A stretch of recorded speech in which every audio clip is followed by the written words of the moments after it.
अस्सलाम वालेकुम। बोल न्यूज़ हेडक्वार्टर्स में खुशामदीद। मैं हूँ महविश निसार। मैं हूँ आमना अकरम। मैं हूँ अरबाब जहांगीर। हेडलाइंस आपने जानी, बुलेटिन में आपको दिखाएंगे। इमरान खान का चैलेंज, अमेरिका का पहला हुक्म क्या,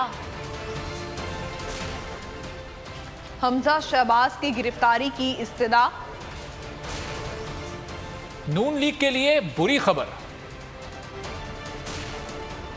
मनमानी मुस्तरद, अवाम दुश्मन फैसले और नुमाइशी इजलास।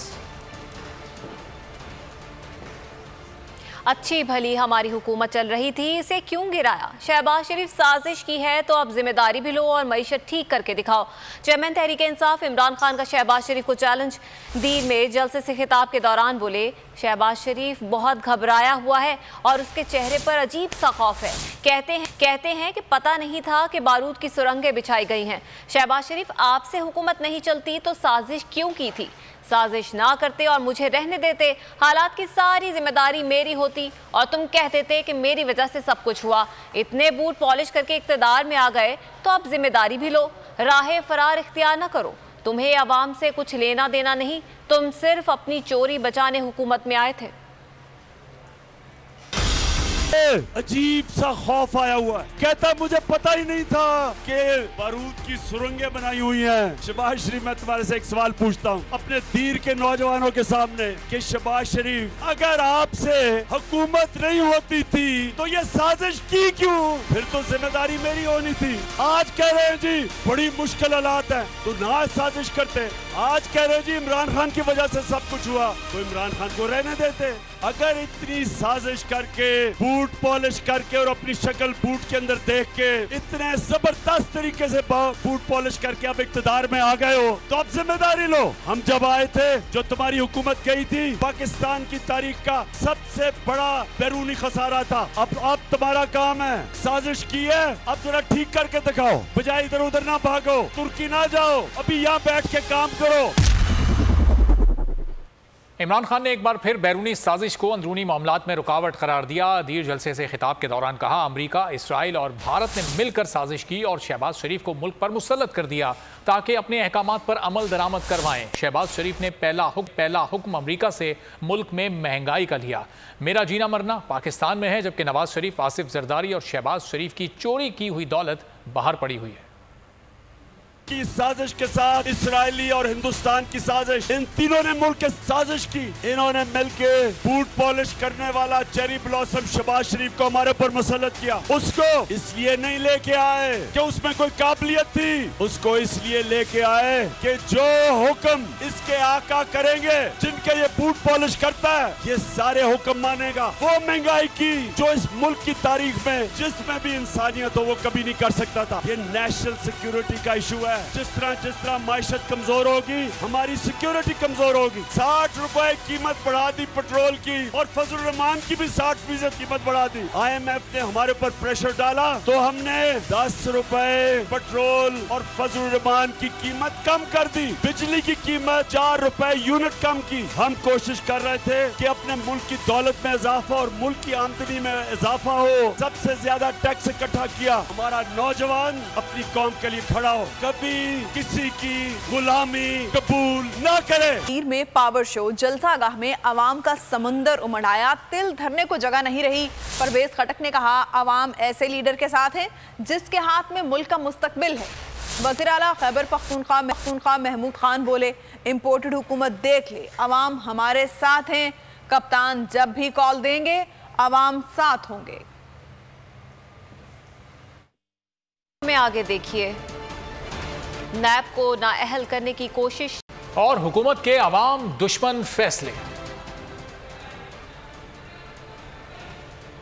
पीटीआई रहनुमा गुलाम सरवर कहते हैं कि मुल्क दुश्मन अपने प्लान पर अमल करके आगे बढ़ रहे हैं। कोशिश है कि जब हमें डिफॉल्ट करार दिया जाए तो यूक्रेन वाला हिसाब किया जाए। बोले इन्होंने इमरान खान जितना मुहिब्बे वतन और दयानतदार लीडर नहीं देखा। फारूक हबीब बोले कि शहबाज शरीफ को मुल्की हालात से गर्ज नहीं, उनकी तरजीह बैरूनी दौरे करना है। उन्होंने 50 दिनों की हुकूमत में 5 दौरे कर लिए। जरदारी साहब पाकिस्तान में सिर्फ माल बनाते हैं। ये लोग अमरीका, इसराइल और भारत का एजेंडा आगे बढ़ा रहे हैं। हुकूमत का एक एक लम्हा आवाम के लिए मुश्किलात ला रहा है। तो फिर हमें जिस तरह यूक्रेन के साथ किया गया था या जो डील उससे की थी वो डील हमारे साथ करनी, हमारी आर्मी का साइज कट करना, हमारा न्यूक्लियर इशू को कैप करना और लास्ट एजेंडा पाकिस्तान को डिसइंटीग्रेट करना। कि जितना मुहिब्बे वतन और दयानतदार तहरीक इंसाफ का चेयरमैन इमरान खान साहब हैं, मेरी पूरे अपने 40 साल पॉलिटिकल कैरियर में इतना दयानतदार लीडरशिप और इतनी मुहिब्बे वतन लीडरशिप है। वाली जरदारी है, इनका पाकिस्तान के साथ ताल्लुक क्या है? इनका ताल्लुक सिर्फ पाकिस्तान के साथ लूट मार है। अमेरिका, इजराइल, भारत एजेंडा है को बड़ी तेजी से आगे बढ़ाते जा रहे हैं। ये हुकूमत का एक एक लम्हा अवाम के लिए जो है वो मुश्किलात लेकर आ रहा है। ने अदालत से शहबाज शरीफ और हमजा शहबाज की गिरफ्तारी मांग ली। अदालत ने 11 जून तक मुल्जिमान के वारंट गिरफ्तारी से मुताल्लिक रिपोर्ट तलब कर ली।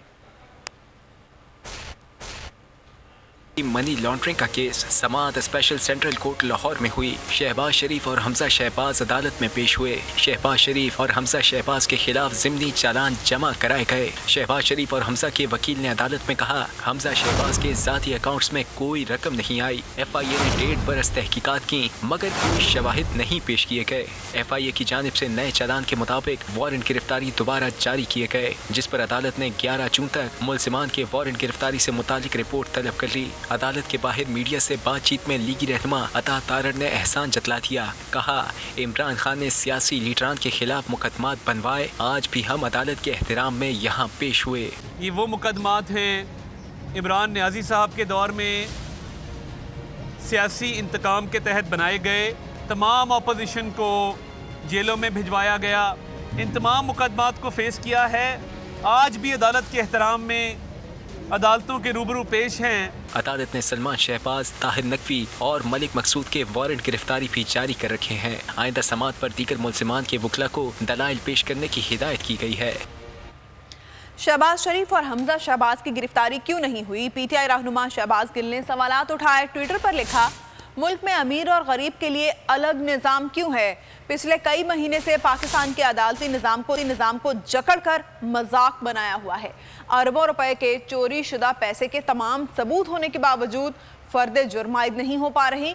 कोई गरीब या आम आदमी होता तो अभी तक सज़ा मिल चुकी होती और अपील खारिज हो चुकी होती। कितनी नाइंसाफ़ी है। फिर कहते हैं अल्लाह का अजाब ना आए। रियासती इदारों के खिलाफ फर्जा सराई, धमकियां और कार्य सरकार में मुदाखलत। भगोड़े लीगी रहनुमा नवाज शरीफ के दामाद कैप्टन रिटायर्ड सफ्तर पर 3 मुकदमात में फर्द जुर्म आयद कर दी गई। मुलजिम अपनी इश्तियाल अंगेजी को मानने से इनकारी। एक मुकदमे में अदालत ने 10 जून, दूसरे में 20 जून और तीसरे मुकदमे में 29 जून को तलब कर लिया। के खिलाफ फर्जा सराई और कार्य सरकार में मुदाखलत। मफरूर लीगी रहनुमा नवाज शरीफ का दामाद जुर्म का मुर्तकब करार।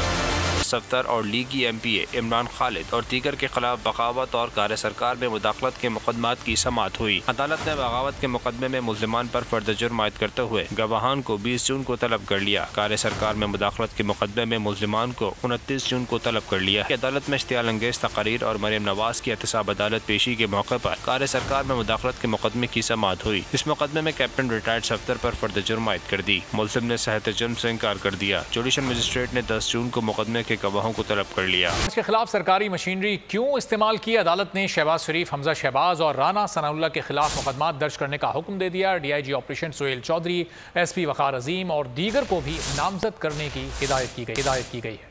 नैब और इलेक्शन बिल्स जल्दबाजी में मंजूर किए गए। सदर मुमलिकत को कानून साजी की तजावीज़ के मुतालिक मतला न करके आइन के आर्टिकल 46 की खिलाफ वर्जी की गई। नैब कानून में तरमीम से एहतसाब का अमल दफन हो जाएगा। नजर सानी सदर आरिफ अलवी ने दोनों बिल वापस भिजवा दिए। सदर ने लिखा कि इलेक्शन तरमीमी बिल 2022 और नैब तरमीमी बिल 2022 जल्दबाजी में कौमी असम्बली और सेनेट से मंजूर हुए। सदर मुमलिकत को कानून साजी की तजावीज़ के मुतालिक मुताला न करके आइन के आर्टिकल 46 की खिलाफ वर्जी की गई। पार्लियामेंट और उसकी कमेटियाँ दोनों बिलों पर नजर सानी और तफसीली गौर करें। सदर ने लिखा कि आइन के आर्टिकल 17 में समंदर पार पाकिस्तानियों को वोट का हक दिया गया। पाकिस्तान की वोटिंग मशीन में पेपर ट्रेल का पूरा सिस्टम मौजूद है। तरमीम इलेक्शन में शफाफियत और बेहतरी लाने की तकनीकी अमल में गैर जरूरी ताखीर लाने के मुतरादिफ है। सदर ने लिखा कि नैब कवानीन में तरमीम से 12 सबूत इस्तिगासा पर डालकर उसे 1898 के फौजदारी कवानीन जैसा बना दिया गया है। तरमीम से इस्तिगासा के लिए करप्शन और सरकारी इख्तियारात के गलत इस्तेमाल के इल्जामात साबित करना नामुमकिन बना दिया गया है। तरमीम से पाकिस्तान में एहतिसाब का अमल दफन हो जाएगा। पाकिस्तान की मुशावरत के बगैर नए चेयरमैन नैब की तैनाती से रोका जाए। वजारत कानून को चेयरमैन नैब की तैनाती के तरीकाकार में तरमीम की हिदायत की जाए।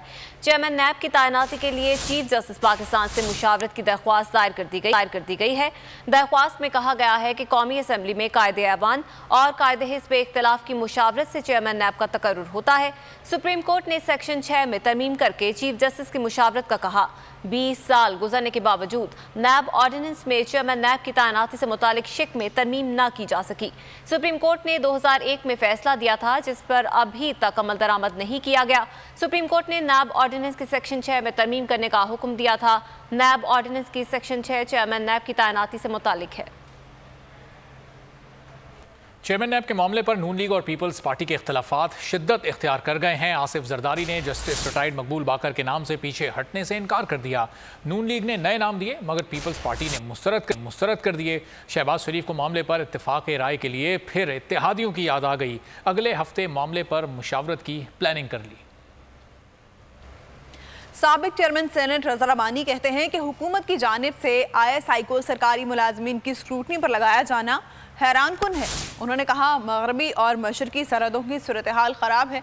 अफगानिस्तान की कश्मीर के मामला भी ख़राब हैं। ऐसी सूरत हाल में ISI को एक और टास्क सौंप देना उन पर मज़ीद बोझ डालने के मुतरादिफ होगा। खबरों का सिलसिला जारी है।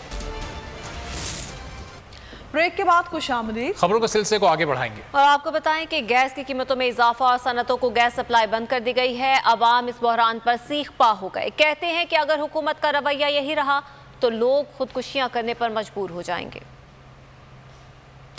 की दुहाई, अब गैस की कीमत भी बढ़ाई, अवाम की किस्मत में आई सिर्फ महंगाई। अब गैस आप बढ़ा रहे हैं तो कम से कम गैस को तो आप जो है वो थोड़ी ना बढ़ाएं, क्योंकि पहले गैस की लोड शेडिंग है। तो कभी आटे की सूरत में तो कभी गैस की सूरत में, ये तो आप गरीबों के साथ नाइंसाफी कर रहे हो। शहबाज हुकूमत ने गैस भी महंगी कर दी। ओकरा ने गैस 45% महंगी करने की मंजूरी दी तो अवाम दुहाइयाँ देने लगी। भाई हम गरीबों के लिए सबसे सस्ती चीज़ एक गैस ही थी, जिसपे जो है ना इन्होंने IMF से पैकेज करके इम्पोर्टेड हुकूमत ने जो करा है ना, ये आवाम का बेड़ा गर्क कर दिया। अवाम तो अवाम, ताजिर भी गैस बहरान से परेशान हैं। कहते हैं सनती पहिया बंद होने से बेरोजगारी बढ़ेगी। हुकूमत इस मामले का संजीदगी से नोटिस ले। तजुर्बाकार हुकूमत आने के बाद से शहरी मुसलसल अजियत में हैं। मुल्क के कई इलाकों में बिजली की लोड शेयरिंग का दौरानिया 14 घंटे से जायद हो गया है। इस्लामाबाद में भी 8-8 घंटे की लोड शेयरिंग की जा रही है। शॉर्टफॉल 6865 मेगावाट तक पहुँच गया है। चलती रहती है, शहरी इंतजार करते रहते हैं, बटन खुले रहते हैं, लेकिन ना पंखा चलता है ना बल्ब जलता है, सिर्फ दिल जलता है, अरमान चलते हैं। मुआहदा कर लिया है कि नवाज शरीफ आया है, शहबाज शरीफ आया है, 1 घंटे बाद बिजली जानी है। पहले तो उसकी कसम खा ली है कि हमने पंखे को जरूर देखना है। खान साहब तो पैसे भर के गए थे, बिजली की रिलीफ दी है, पता नहीं कितनी चीज़ों पे उन्होंने रिलीफ दिया था। यहाँ से तो रिलीफ नजर नहीं आ रहा। ये सूरत हाल पूरे पाकिस्तान की है। कई इलाकों में लोड शेडिंग का दौरानिया 14 घंटे तक पहुँच चुका। ये हुकूमत नाअहल हुकूमत है, बिल्कुल इससे अच्छी इमरान खान की हुकूमत। दारुल हुकूमत इस्लामाबाद में भी 8-8 घंटे बिजली बंद रहने लगी। तजुर्बाकार हुकूमत में बिजली का शॉर्टफॉल 6865 मेगावाट हो गया। मुल्क में बिजली की तलब 26,000 मेगावाट और मजमूई पैदावार 19,135 मेगावाट है। पानी से 4,622 मेगावाट बिजली पैदा हो रही है। सरकारी थर्मल प्लांट्स 1,134 मेगावाट बिजली बना रहे हैं। निजी बिजली घरों की मजमूई पैदावार 9,377 मेगावाट मेगावाट है। हवा से चलने वाले प्लांट्स 1415 और सोलर प्लांट्स 113 मेगावाट बिजली बना रहे हैं। बगास से चलने वाले प्लांट्स 190 मेगावाट बिजली पैदा कर रहे हैं। जौहरी ईंधन से 2284 मेगावाट बिजली बन रही है। बिजली बहरान पर काबू पाने के हुकूमती दावे जमा खर्च साबित हुए। गर्मी से बिलखते अवाम के नाम पर ठंडे कमरे में एक और बैठक लग गई। शहबाज शरीफ इजलास में वज़रा के साथ भरमबाजियां करते रहे। वज़रा ने लोड शेडिंग से इनकार किया, दावा किया कि सिर्फ 2 घंटे ही तो बिजली जाती है। वज़ीर आज़म ने खरी खरी सुनाते हुए कहा, झूठ मत बोलें।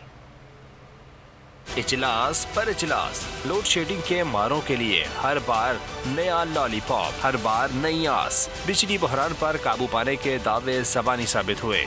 पानी सर से गुजर गया, शॉर्टफॉल पे काबू हो गया। गर्मी से बिलखते अफवाम के नाम पर ठंडे कमरे में एक और बैठक लग गई। इजलास में वज़रा बहरान से मुतालिक रवायती राग पाट देते रहे।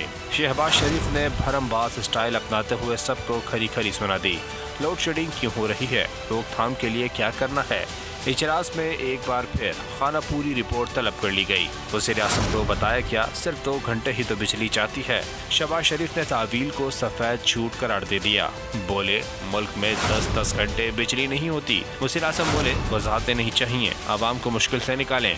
आवाम तकलीफ में हो, इस पर कोई समझौता नहीं होगा। कुछ भी करें, 2 घंटे से ज़्यादा लोड शेडिंग बर्दाश्त नहीं। कह रही हैं खान साहब बिल्कुल डरते हैं। शहबाज गिल का मरियम औरंगजेब को करारा जवाब। कहा, खान साहब इसकी ड्रामेबाजी फ्रॉड से होने वाले नुकसान से डरते हैं। उन्हें पता है कितना बड़ा चोर और फ्रॉड है और मिस्त्रियों ने इसके हाथ पाकिस्तान का स्टीयरिंग पकड़ा दिया है।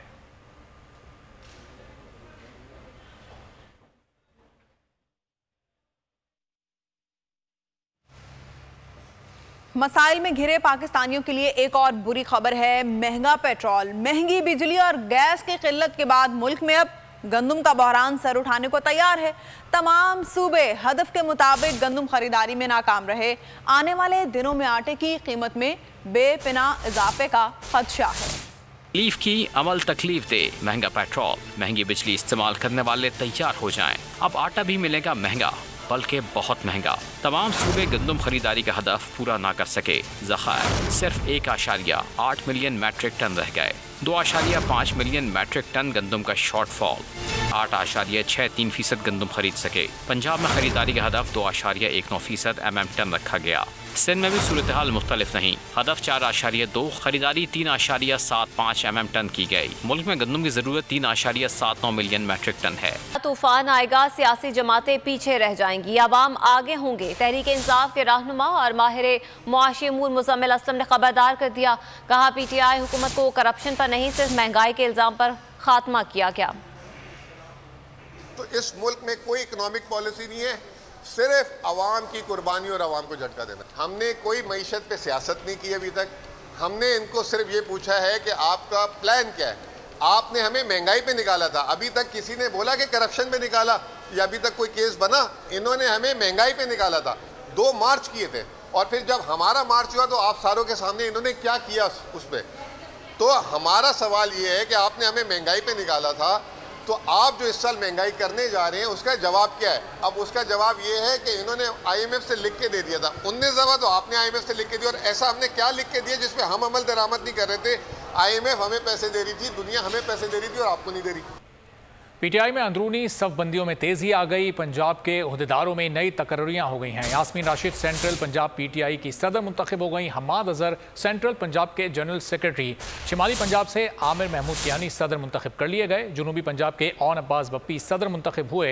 सेक्रेटरी जनरल पाकिस्तान जारी कर दिया गया है। अवामी मुस्लिम लीग के सरबराह शेख रशीद ने इमरान खान को फौज से ताल्लुकात की खराबी पर जिम्मेदार करार दिया है।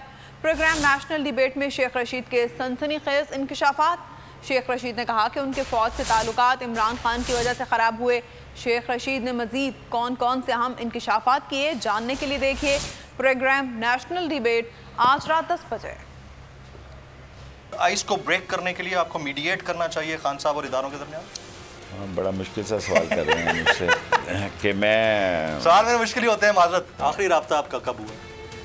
इस बात को छोड़ दें, मैं फ़ौज के साथ अपने तल्लुकात को बेहतर रखने पे बिलीव करता हूँ। अब भी बेहतर है? मेरे मुतासर जरूर हुए हैं। मुतासर खान साहब की वजह से कि मैं पीटीआई की वजह से नहीं मैं सवाल नहीं पीटीआई की वजह से, खान साहब की वजह से, खान साहब की वजह से मुतासर हुए।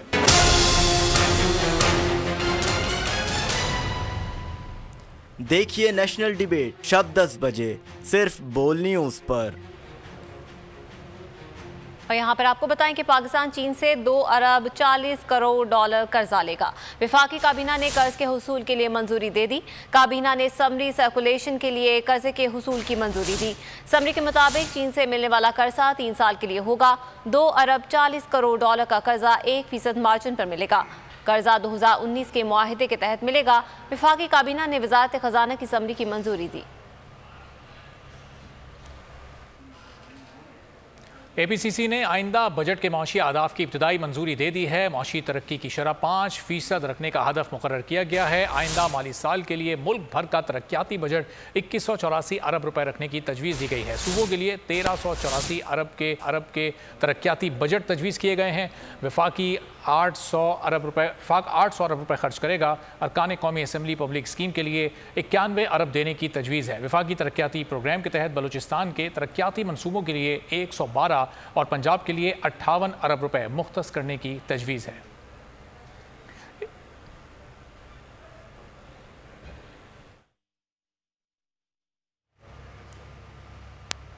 वफाकी टैक्स मुहतसिब ने सनती शोबे का मसला हल कर दिया है। एक फैसले में उन्होंने हुक्म दिया कि FBR इक्तसादी राब्ता कमेटी के फैसले पर अमल करे। फैसले के तहत ताजरों को सस्ती बिजली और गैस फराहम की जाना थी। फैसले का इत्तलाक ताजरों की इस नौयत के दीगर दरख्वास्तों पर भी हो गया है। और कराची के शहरियों के लिए बुरी खबर। सिंध के वजीर ट्रांसपोर्ट शर्जील इनाम मेमन ने निजी पब्लिक ट्रांसपोर्टर्स के किरायों में इजाफे का इंदिया दे दिया। NRTC के तहत पीपल्स बस सर्विस की आजमाइश शुरू हो गई है। सिर्फ कराची ही नहीं, पूरे सिंध के लिए 1-1.5 साल में मौजूदा फ्लीट को 1000 तक ले जाएंगे। कराची में मीडिया से गुफ्तगू में उन्होंने कहा कि हमारा पहला एहसास अवाम का है। 2015 से लेकर आज तक मैं समझ 7 साल हो गए और उसमें काफी पेट्रोल की प्राइसेस में इन्फ्लेशन आई है। मैंने उनसे रिक्वेस्ट की पर्सनली कि आप प्लीज कोई भी स्ट्राइक या कोई ट्रांसपोर्ट बंद ना करें। ये हमारी आपसे कमिटमेंट है कि नेक्स्ट कैबिनेट मीटिंग में हम इस मैटर को उठाएंगे। इंशाल्लाह 1-1.5 साल में जो अभी फ्लीट है उससे कई गुना ज्यादा इजाफा होगा और ये अभी अगर हंड्रेड्स में तो ये थाउजेंड्स में होगी। ये मेरी on behalf of Sindh government ये मेरी कमिटमेंट है कराची की पब्लिक से। हमें पहला ख्याल रखना है अवाम का कि अवाम के साथ किसी सूरत में भी ज्यादती ना हो। अवाम को जो रिलीफ प्रोवाइड कर सकते हैं वो करें। ईद के टाइम पर या बाकी खास तौर पर रेट बढ़ा देते हैं वो गलत है, जाती है। 12 साल तक NRTC ने ही इनको मेंटेन करना है। ब्लॉक 1 को पानी की फराहमी के मंसूबे का संग बुनियाद रख दिया। मुराद अली शाह कहते हैं तकमील के बाद मंसूबे से 1650 मेगावाट बिजली पैदा की जाएगी। सालाना 100 अरब रुपए की आमदनी होगी। सिंध को उसके हिस्से का पानी मिलना चाहिए। मामले पर वजीर आजम से बात करूंगा। ये एक हिस्टोरिक एक तारीखी प्रोजेक्ट है और मैं नॉर्मली आमतौर पे मैं फाउंडेशन स्टोन्स के लिए नहीं आता हूँ। समझा कि ज़रूर इसमें आना चाहिए। 36 अरब रुपए की मालियत का प्रोजेक्ट है। हम खुद से ये नहीं कर सकते थे, ना हुकूमत पाकिस्तान के पास इतना पैसा था। हमने अपने मुल्क कुवैत से कांटेक्ट किया, उन लोगों ने इंटरेस्ट शो किया और ये पब्लिक प्राइवेट पार्टनरशिप में उनकी इन्वेस्टमेंट कंपनी है जो काम कर रही है। हम अपने लोगों को ऐसे इंशाअल्लाह ताला नहीं छोड़ेंगे। हम अपने हकूक पूरे लेके रहेंगे। मैं वजीर आजम से बात करूंगा, हम वफाकी वजीर पानी से बात करेंगे कि हमें अपने हिस्से का पूरा पानी। और अब कुछ मौसम की बात। मुल्क में गर्मी जोबन पर है। महकमा मौसमियात ने बेशतर इलाकों में दिन के दर्जे हरारत में गैर मामूली इजाफे का इम्कान जाहिर कर दिया। जनूबी पंजाब और बालाई सिंध में गर्मी का राज बरकरार है। जैकोबाद में सबसे ज्यादा गर्मी पड़ी। पारे ने 49 डिग्री को छू लिया। गिलगित बल्तिस्तान, कश्मीर और बालाई खैबर पख्तूनख्वा में आंधी और गरज चमक के साथ बारिश मुतवक्के है। इसके साथ ही बोल न्यूज हेडक्वार्टर से अब तक के लिए इतना ही। कुछ ही देर में हाजिर होंगे हेडलाइंस के साथ। मजीद अपडेट्स के लिए विजिट कीजिए हमारी वेबसाइट bolnews.com। देखते रहिए बोल न्यूज। सब्सक्राइब करें और बेल दबाएं ताकि कोई खबर रह न जाए।